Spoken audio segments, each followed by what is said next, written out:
Hey, what's up? This is Cristian from El Niño. And this is Diego. We are El Niño.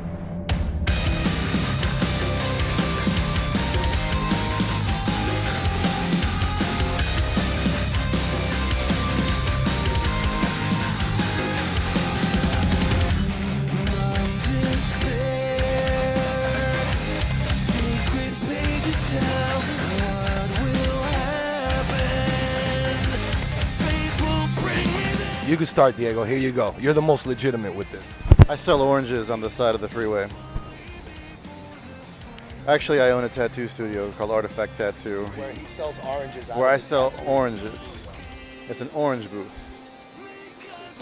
And sometimes we make orange juice.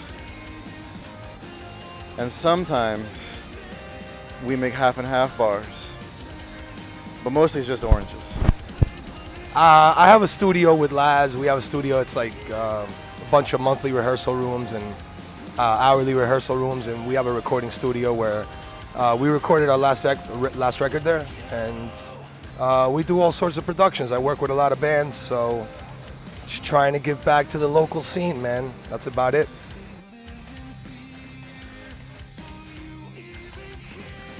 Woo! The last concert I paid to see was a concert I can't get in for free. I think it was Sade. It's tough to get free Sade. You know, to get on the Sade guest list, you really got to go jump through hoops for that. I don't remember. I think it was El Niño in San Antonio because I had to pay for food.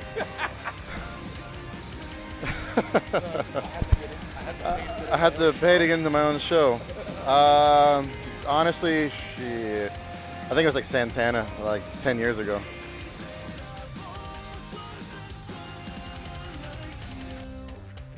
First album I ever owned was Michael Jackson Bad, vinyl. Woo! That was the shit back in the day. It still is. The first album I ever owned was the Beatles, the White Album, but that was a gift from my mom, so I didn't really buy it, but I loved it anyway. And then the first album I bought, I believe, was Iron Maiden Live After Death.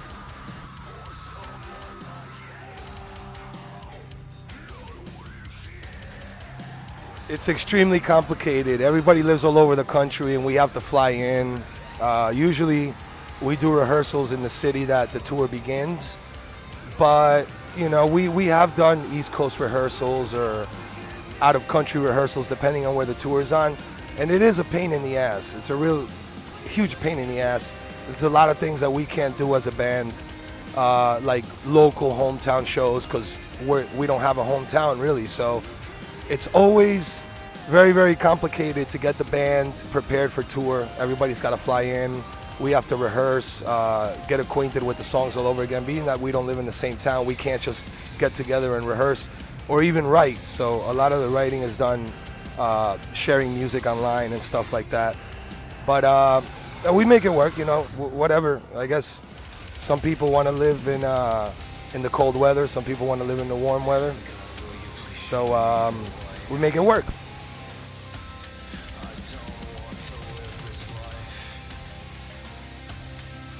I don't think any states are big enough for all of us to live in.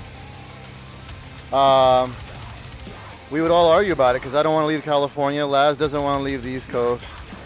But I guess for comfort reasons, man, California, you can't beat it.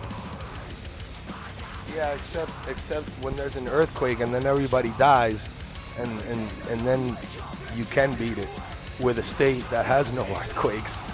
But yeah, I would say California too. Or actually, no, I can't say California. I was gonna say Hawaii, but Fukushima screwed all that up, and California's probably next. So I'm in California right now too, but I'm starting to plan my escape from the radiation coming up pretty soon.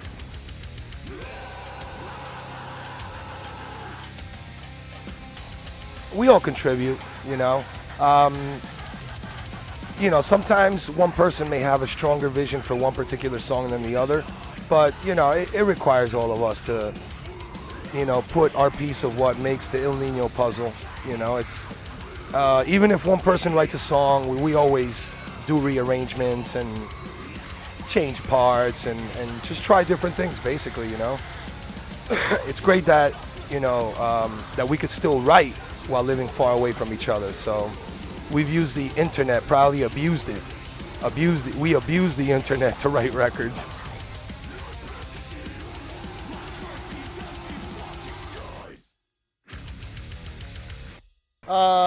For me and Aru, I know we like to drink.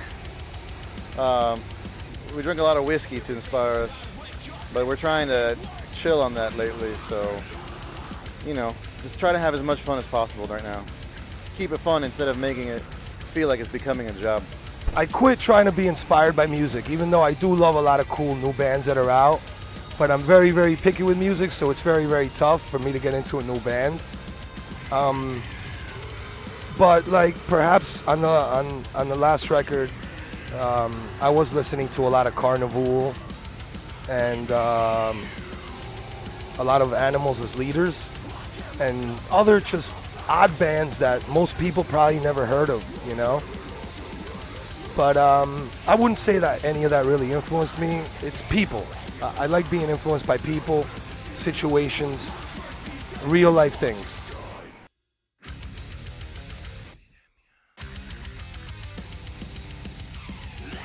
Yeah, that would be cool. Actually, on Dead New World, we worked with Clint Lowry from Seven Dust on Bleed Like You, the single Bleed Like You. So we've done that, man, and it's a great experience. Would love to, you know, work with other artists.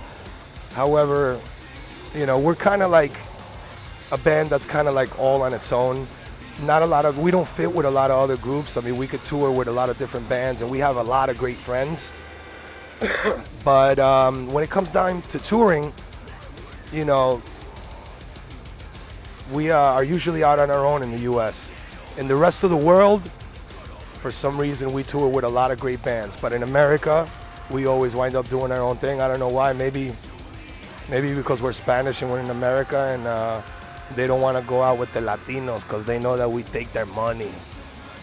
We take all the work.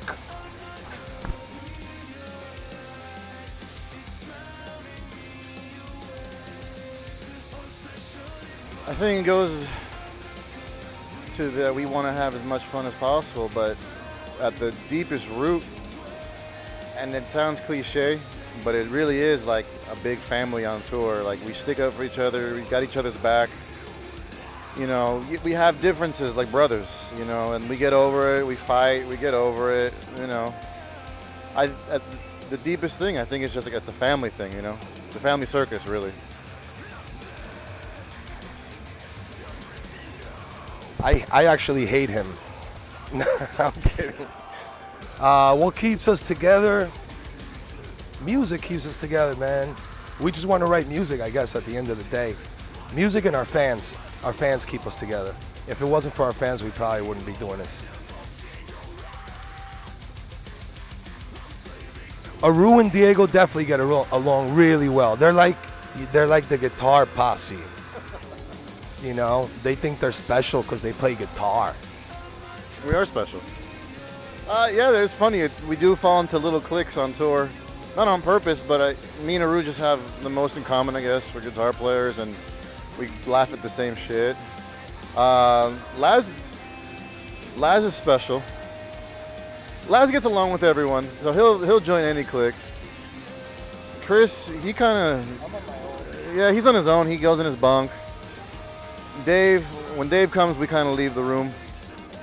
Just the odors that come along with that ass. And Oscar's brand new, you know. But he's fitting in, you know, real quick. We've known Oscar for years, though. So, you know.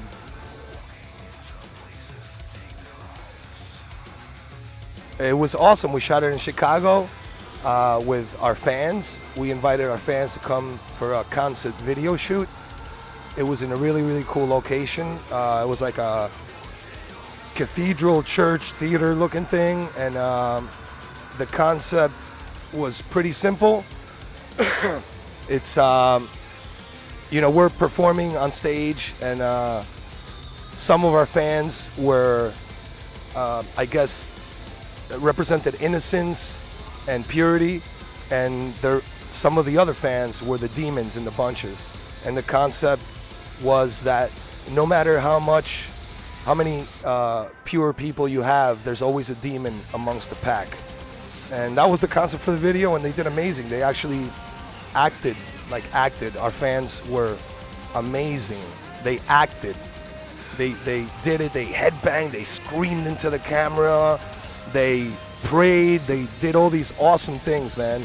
And it wouldn't have been possible without them or without Eric Richter from Victory Records, who believed in the concept, and he took it on and made the best of it, you know? So we're just grateful that it happened.